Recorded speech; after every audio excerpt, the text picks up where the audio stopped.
8వ వేతన సంఘం కోసం ఎదురు చూస్తున్న కేంద్ర ప్రభుత్వ ఉద్యోగులు, పెన్షనర్లు ఎక్కువగా ఫిట్మెంట్ ఫ్యాక్టర్ పైనే తమ దృష్టి సారించారు. 7వ వేతన సంఘం నాటి ఫిట్మెంట్ ఫ్యాక్టర్ కంటే తక్కువ ఫిట్మెంట్ ఫ్యాక్టర్ ఉన్నంత మాత్రాన జీతాల పెంపు తక్కువగా ఉంటుందని అర్థం కాదని all India NPS employees federation అధ్యక్షుడు డాక్టర్ మంజీత్ సింగ్ పటేల్ తాజాగా తన ఎక్స్ ఖాతాలో ఆసక్తికరమైన విషయాలను పంచుకున్నారు. ముఖ్యంగా దాని ప్రకారం 7వ వేతన సంఘం నాటి 2.57 ఫిట్మెంట్ ఫ్యాక్టర్తో పోలిస్తే 2.1 ఫిట్మెంట్ ఫ్యాక్టర్ ఉన్నప్పటికీ ఉద్యోగులకు పెద్ద మొత్తంలో వేతనం పెరుగుతుందని అంచనా వేశారు. 7వ వేతన సంఘం 2.57 ఫిట్మెంట్ ఫ్యాక్టర్ సిఫార్సు చేయగా కనీస బేసిక్ వేతనం 7,000 రూపాయల నుండి 18,000 రూపాయలకు పెరిగింది. అయితే కేవలం 7,000 రూపాయలు అలాగే 18,000 రూపాయలను పోల్చి చూడటం వల్ల ఉద్యోగులకు లభించిన వాస్తవ పెంపుదల తెలియదని పటేల్ వాదిస్తున్నారు. ఎందుకంటే అప్పటికే ఉద్యోగులు తమ పాత బేసిక్ వేతనంపై కరువు భత్యం పొందుతూ ఉండేవారు.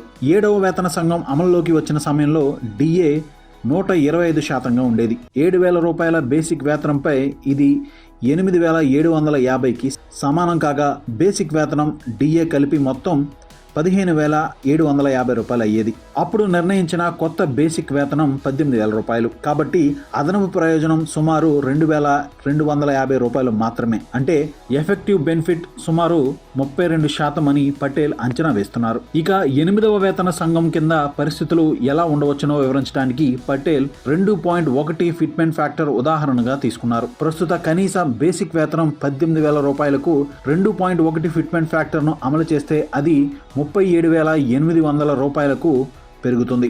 గతంలో ఉన్న 2.57 ఫిట్మెంట్ ఫ్యాక్టర్ కంటే 2.1 తక్కువైనప్పటికీ ఉద్యోగులకు లభించే వాస్తవ పెంపుదల మాత్రం ఎక్కువగా ఉండవచ్చని పటేల్ పేర్కొంటున్నారు. ప్రస్తుతం ఉన్న 58% డియర్నెస్ అలవెన్స్ వేతనం వల్ల ఈ మొత్తం ఎలా లాభదాయకమో చూద్దాం. 18,000 రూపాయల బేసిక్ వేతనంపై 58% డిఏ సుమారు 10,400 అవుతుంది.